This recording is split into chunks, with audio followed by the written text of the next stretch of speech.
From manufacturing to policing, the Chancellor's spending review will impact on business and the public sector in our region.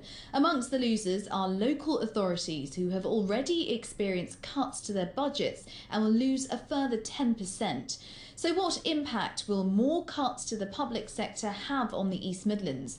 Latest figures show there are 365,000 people in the region who work for us in councils, the civil service, the NHS, schools, emergency services and all the other roles paid for directly by the taxpayer.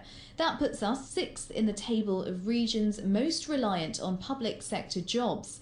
Since the economic downturn began in 2008, the region's public sector rose briefly, then shrunk with gathering speed.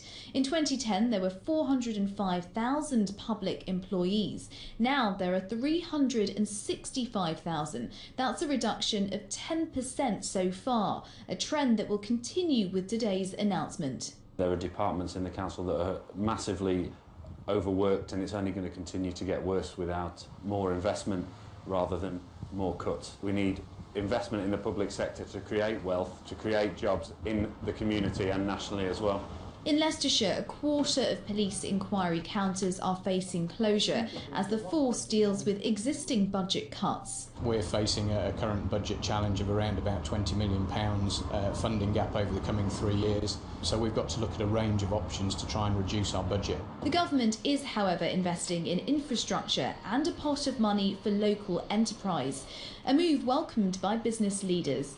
What has been good is seeing additional money going into 3 key areas for business. 1 is training and apprenticeships, 2 is exporting, help for exporters, and 3 is making the most of our science and technology base.